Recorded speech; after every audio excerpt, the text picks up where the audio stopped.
Bonsoir à vous tous et bienvenue dans votre émission Ça tourne, une émission dans laquelle le monde de l'image sera mis à l'honneur. Mettez-vous à l'aise car voici le programme de votre soirée. Au box-office cette semaine dans vos salles de cinéma habituelles, Killers of the Flower Moon. À travers la romance improbable d'Ernest Buchardt, interprétée par l'acteur oscarisé Leonardo DiCaprio et Lily Gladstone, Martin Scorsese nous raconte l'histoire bouleversante de la communauté Osage qui a été massacrée dans les années 20 pour ses ressources. Cette année, le Centre national du cinéma et de l'image animée, le CNC, s'est associé à la 25e édition du Festival de la foi pour remettre le prix CNC Talent, remporté par le jeune réalisateur Sam Carnielli. Avec lui, nous reviendrons ce soir sur ce prix, mais également sur ses projets à venir. Enfin, à travers le documentaire Pétain et les francs-maçons, vous découvrirez, grâce à des images d'archives inédites, ce que fut l'antimaçonnisme du régime de Vichy. Que de belles choses à découvrir dans votre émission. Alors ce soir, la sélection que j'ai faite pour vous est assez hétéroclite car nous avons d'un côté un drame historique, un mélange de western épique et de saga criminelle, et de l'autre un film d'animation assez loufoque, vous allez le voir, qui a remporté en juin dernier le cristal du meilleur long métrage de l'année au 47e Festival d'Annecy. Mais je n'en dirai pas plus, on les découvre tout de suite dans votre chronique à l'affiche.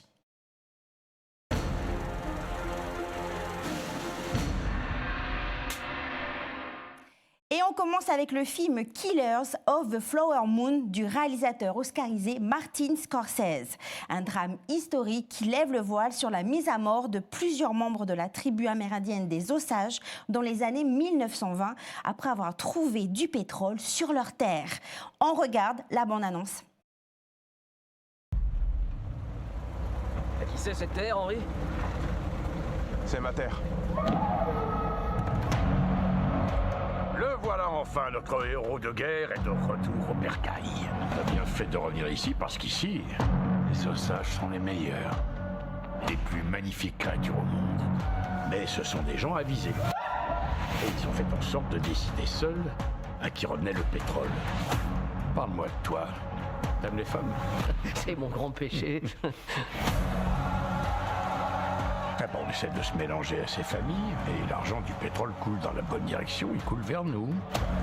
Shomikasi, c'est ce que vous êtes. J'ai rien compris à tout ça, mais je parie que ça veut dire beau diable en indien. Esh. Les Osages, leur heure est venue. Il faut que tu reprennes le contrôle de ta maison. Je suis envoyé par Washington, je viens voir pour ces meurtres. On a tellement de morts qu'on a perdu le compte. Mais ça peut aussi être le manque de chance. Ça ressemble plus à une épidémie qu'à de la malchance pour moi. Un film bouleversant et éprouvant à travers lequel le réalisateur oscarisé Martin Scorsese a voulu rendre justice à cette tribu amérindienne que sont les Osages. Enfin, le film Linda veut du poulet. Linda est accusée à tort d'avoir pris la bague de sa mère Paulette. Pour se faire pardonner, Paulette est prête à tout. Linda veut du poulet au poivron, comme lui préparait son défunt père. Le problème, c'est qu'il y a une grève générale. Comment trouver du poulet? C'est donc toute une aventure qui l'attend avec sa mère. On regarde tout de suite la bande-annonce. Souvenez-vous les enfants, demain c'est grève, hein? Linda, rentre immédiatement! T'es une voleuse, Linda, et une menteuse. Bah, qu'est-ce qu'il y a? Il y a qu'elle est punie, alors elle va dormir chez toi. Hein? C'est ça la punition? C'est ça le dîner? Tu veux quoi, des surgelés comme chez ta mère? C'est dégoûtant! Je suis pas une menteuse. J'ai été très injuste, pardon Linda. Tu peux me demander tout ce que tu veux. C'est du poulet que je voudrais, avec des poivrons. Du poulet au poivron? Ah, c'est pas vrai, j'avais oublié. On peut pas acheter de poulet aujourd'hui? On va lui trouver son poulet. Et elle vous a pris un poulet? Vous la connaissez? C'est ma sœur. Un film à 100 à l'heure, bourré d'humour, à voir absolument en famille. En tout cas, ces 2 films sont à retrouver dès demain dans vos salles de cinéma habituelles. Alors, lors de la 25e édition du Festival du cinéma de la foi, le prix CNC Talent a été remporté par Sam Carnielli, un jeune lafoyen qui était parti en France pour se former au métier de réalisateur. Tout juste diplômé, nous avons eu la chance de pouvoir échanger avec lui sur ce prix, mais également sur ses projets en cours. On le retrouve tout de suite dans votre chronique Gros Plan.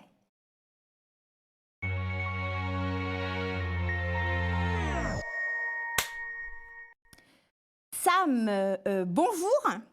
Bonjour, Merci à toi d'être avec nous. merci à vous de m'inviter.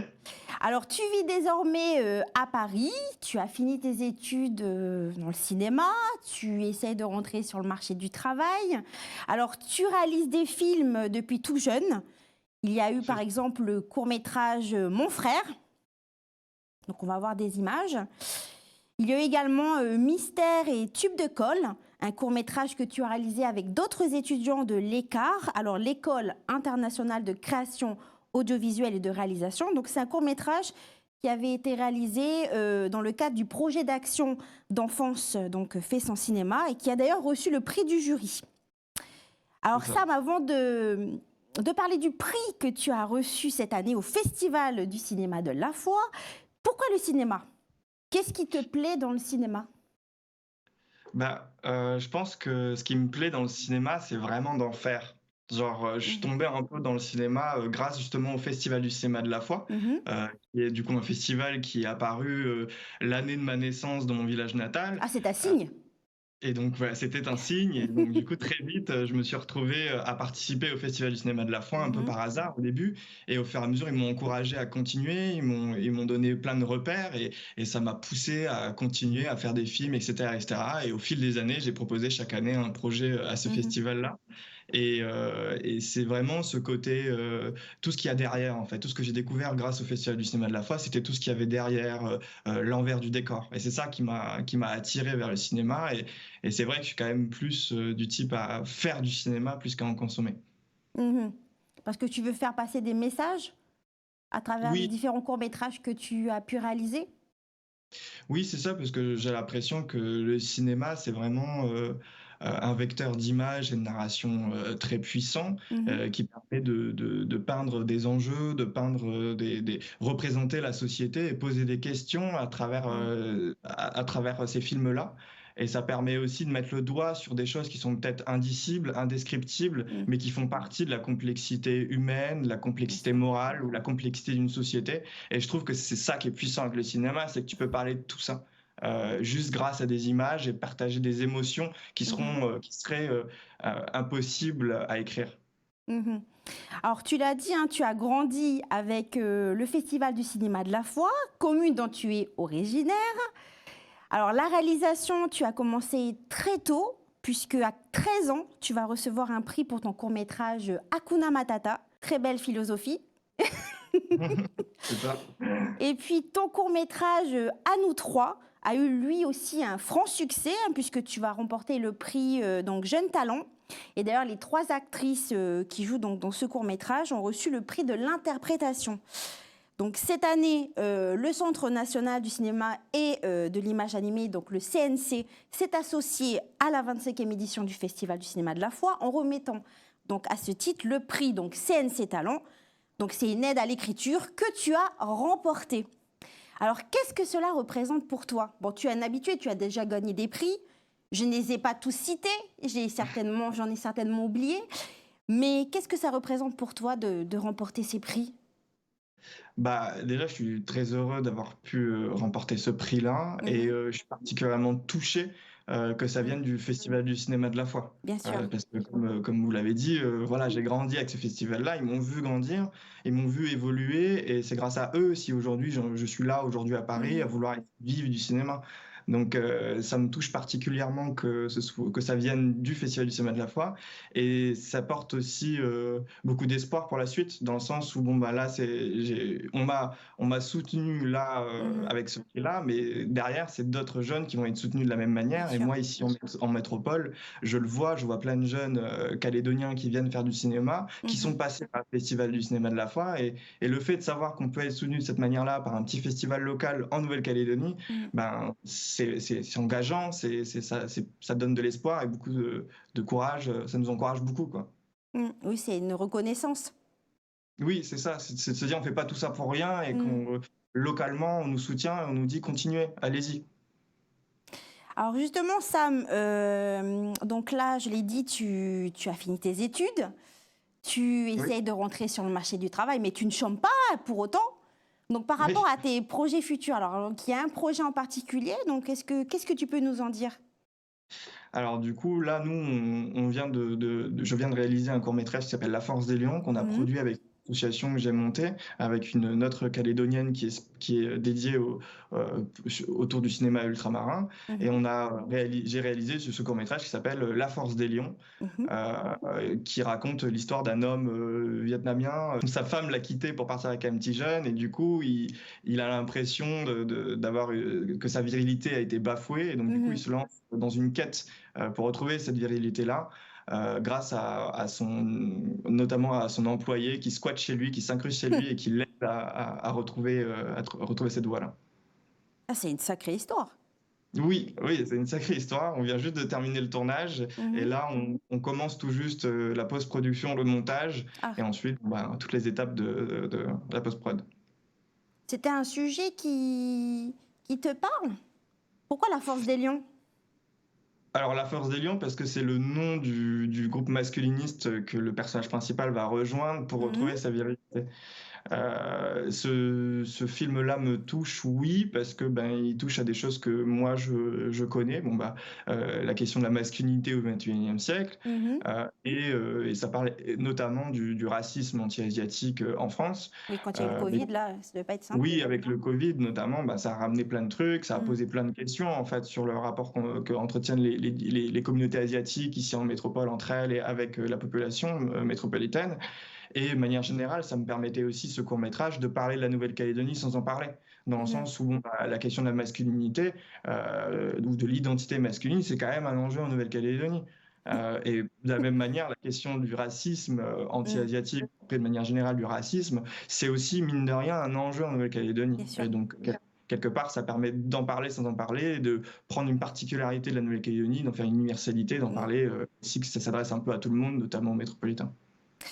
Alors justement, tu parles de la Nouvelle-Calédonie. Alors en début d'année, il y a eu une étude inédite sur la filière donc audiovisuelle et cinématographique qui a été rendue publique. Elle a été réalisée, je le rappelle, par la Fédération indépendante des producteurs audiovisuels de Nouvelle-Calédonie, donc la FIPA, à la demande de la province Sud et en lien avec l'Association calédonienne des producteurs donc de fiction, donc la CPF. Donc il en ressort que c'est un secteur d'activité qui est porteur. Néanmoins, il demeure quand même fragile donc sur bien des aspects. Alors toi, en tant que jeune Calédonien qui est parti en France pour se former dans ce milieu, dans ce domaine, qu'est-ce que toi tu en penses de la filière audiovisuelle et cinématographique locale? Alors, en fait, nous, donc du coup, moi, je suis venu en métropole et j'ai monté l'association des jeunes ultramarins pour le cinéma et l'audiovisuel, la JUCA. La JUCA, avec Orana Lartoma, que j'ai d'ailleurs rencontré lors du Festival du cinéma de la foi. Et avec cette association-là, en fait, on essaie de réunir une communauté ultramarine travaillant dans le milieu audiovisuel ou en étudiant dans le milieu audiovisuel pour essayer de mutualiser quelque part nos forces, agir pour développer les filières sur les différents territoires ultramarins et également produire nous-mêmes du contenu et questionner les représentations caricaturées qui sont faites de nos identités, de nos territoires et de nos cultures ici en métropole.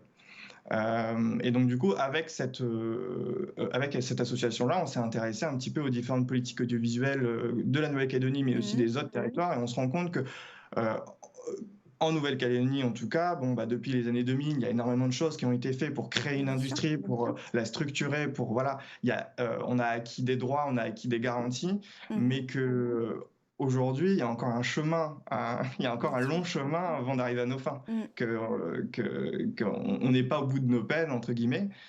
Nous, on se rend compte, là, nous, en tant que jeunes Calédoniens, quand on est en métropole, qu'il y a plein de dispositifs, qu'il y a plein d'aides dédiées aux Outre-mer, mais dont la Nouvelle-Calédonie ne fait pas forcément partie. Et donc, du coup, on est exclu de plein de dispositifs faits pour les ultramarins parce que, on nous dit qu'en Nouvelle-Calédonie, ça résonne pas forcément, ou que c'est trop loin géographiquement, qu'il y a des fuseaux horaires, que ci, que ça. Donc, nous, on est conscient qu'il y a encore beaucoup à faire. Et quand on regarde les politiques audiovisuelles en Nouvelle-Calédonie, on se rend compte que on a la sensation que c'est un peu création locale pour une consommation locale. Que le territoire est très fermé sur lui-même au niveau audiovisuel et que on ne profite pas forcément des opportunités nationales que pourrait y avoir avec des coproductions nationales, métropolitaines ou des coproductions internationales. Pour justement faire en sorte que nos paysages, nos images sortent du territoire et puissent partir et visibiliser la Nouvelle-Calédonie, ses enjeux, ses territoires et tout ça à l'international et pas seulement en Nouvelle-Calédonie, parce que pour le moment c'est ça un peu la sensation qu'on a, c'est que c'est très fermé et qu'il y a des choses qui se font localement, mais que finalement les films s'éteignent très vite, et même nous en tant que jeunes réalisateurs et réalisatrices, on ne retrouve pas ces films-là, on ne sait pas où les consulter, on ne sait pas quelle est l'histoire calédonienne au niveau du cinéma, on ne sait pas où la retrouver. Elle est plus diffusée, elle est diffusée peut-être une fois sur les chaînes locales, peut-être une fois au cinéma ou lors du Festival du cinéma de la Foire, mais après qu'est-ce qui se passe pour ces films-là? Est-ce qu'ils sont exportés ou pas? Des exports en tout cas, des courts-métrages de fiction, ils vont en Australie et en Nouvelle-Zélande, etc.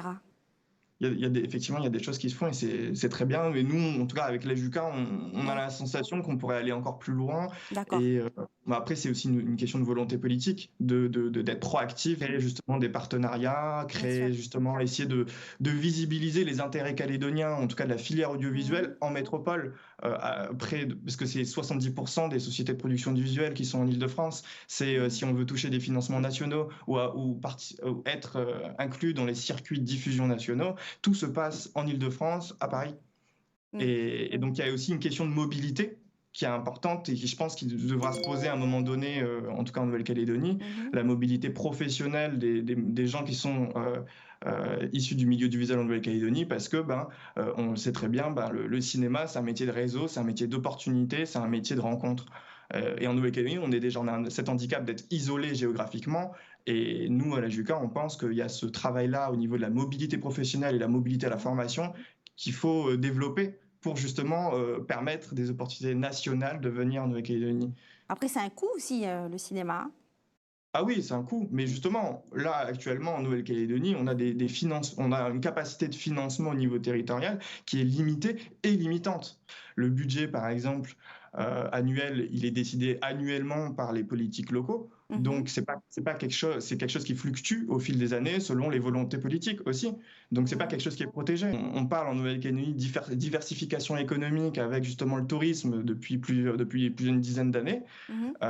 Mais le cinéma, l'audiovisuel est un levier économique important justement pour débloquer toute une économie de tourisme. Je pense par exemple à la Guadeloupe qui, avec sa série Meurtre au paradis avec la BBC, ils ont organisé des circuits touristiques pour visiter les studios de tournage, pour faire visiter les lieux de tournage de cette série, et ils ont des millions de visiteurs chaque année. Donc la preuve étant que c'est possible en Guadeloupe, c'est possible aussi en Nouvelle-Calédonie.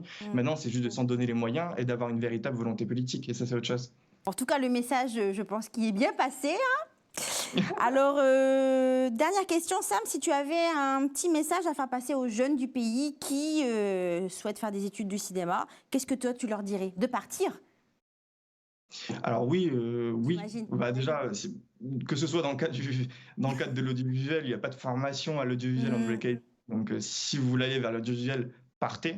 Et même au-delà, pour la question, si un jeune veut partir pour devenir réalisateur ou réalisatrice, c'est important qu'il parte justement pour gagner en maturité, pour grandir et pour aussi regarder ce qui se fait ailleurs, être curieux et découvrir d'autres manières de faire, découvrir d'autres récits, d'autres histoires, d'autres identités.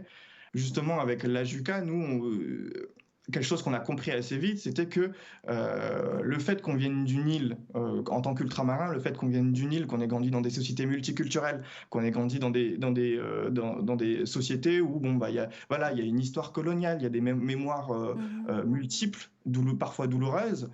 C'est tout ça, c'est un ensemble de choses qui fait que on n'a pas du tout le même point de vue que les métropolitains. Peu importe, dans tous les récits, dans toutes les manières de porter des histoires, on a un point de vue complètement différent. Et c'est ça aussi qui fait notre force. C'est tout ce qu'on amène que les personnes métropolitaines ne peuvent pas amener. Et en tant que Calédonien, avec notamment la situation institutionnelle et tout ce qu'il y a en Nouvelle-Calédonie, on a matière à réflexion, on a matière à réfléchir, on a matière à créer. Sam, merci à toi d'avoir été avec nous. Et puis, bonne continuation à toi pour la suite de tes projets, parce qu'il y en aura d'autres, j'imagine. Oui. Alors, film ou encore documentaire, le cinéma nous fait voyager, il éveille en nous diverses émotions. C'est ce que l'on va découvrir dans votre chronique L'Infodoc.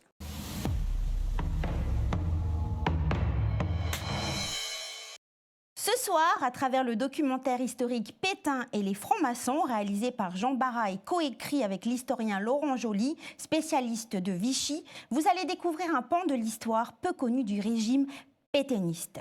En effet, lorsque le maréchal Pétain obtient les pleins pouvoirs de l'Assemblée nationale le 10 juillet 1940, parmi ses premières cibles, les francs-maçons. Des francs-maçons qui deviennent à la fois le symbole d'un républicanisme honni et les boucs émissaires de la défaite. On regarde un extrait. Hitler considère la maçonnerie comme un instrument des Juifs et des bourgeois contre le peuple.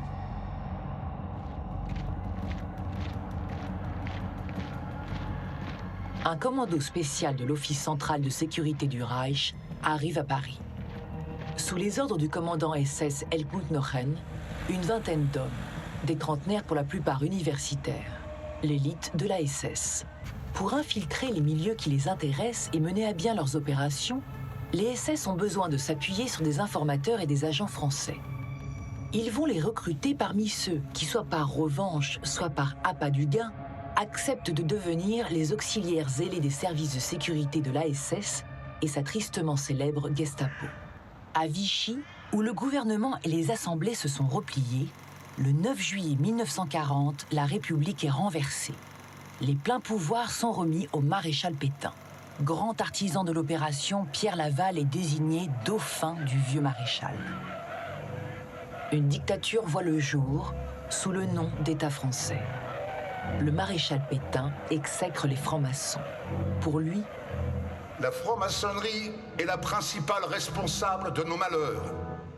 C'est elle qui a menti aux Français et qui leur a donné l'habitude du mensonge. En tout cas, grâce à des documents d'archives inédits, le réalisateur Jean Barra propose une approche nouvelle de la collaboration entre l'Allemagne nazie et le régime de Vichy. Ce documentaire est à retrouver sur Calédonia le lundi 23 octobre dès 19h55.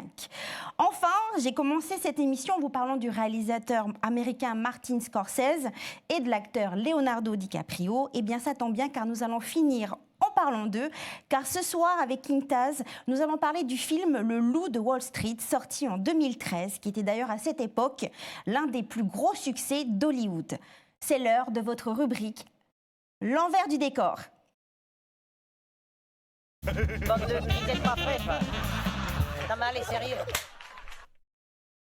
Bonjour à tous. Aujourd'hui dans l'envers du décor, nous allons parler d'un film tiré d'une histoire vraie. Ah cool, j'adore les histoires vraies. C'est quoi? Le Loup de Wall Street. Ah ouais, c'est une histoire vraie ça? C'est hyper trash comme film en plus. Le Loup de Wall Street est un film américain réalisé par Martin Scorsese avec Leonardo DiCaprio et est sorti en 2013. Il parle de fraude, d'argent, de drogue, de... Oui, bon, ça va, on a compris. Ce film est inspiré du livre écrit par Jordan Belfort lui-même, qui relate simplement sa vie à Wall Street. Alors qu'il racontait son histoire à un codétenu, celui-ci a suggéré à l'arnaqueur d'écrire un livre. Avant même que Belfort termine son livre, Leonardo DiCaprio et Brad Pitt sont au courant du projet et se disputent achète les droits du livre. Tu te doutes bien que c'est Leonardo DiCaprio qui gagnera la bataille et jouera le rôle de Jordan Belfort. Attends, si mes souvenirs sont bons, Jordan Belfort, c'est le nom du personnage dans le film. Ils ont pris le vrai nom du mec et tout? Et oui, et le mec qui tambourine sa poitrine en chantant, Mark Hanna, eh ben c'est son vrai prénom aussi. Ah oui, je me souviens de cette scène-là. Il faisait vraiment ça, Mark Hanna? Non, mais par contre c'est un vrai rituel de l'acteur Matthew McConaughey qui fait ça avant chaque tournage pour se déstresser et se motiver. DiCaprio et Scorsese ont adoré et ont voulu qu'il l'ajoute à la scène. Et l'ex-femme de Belfort, là, son vrai prénom c'est Naomi LaPaglia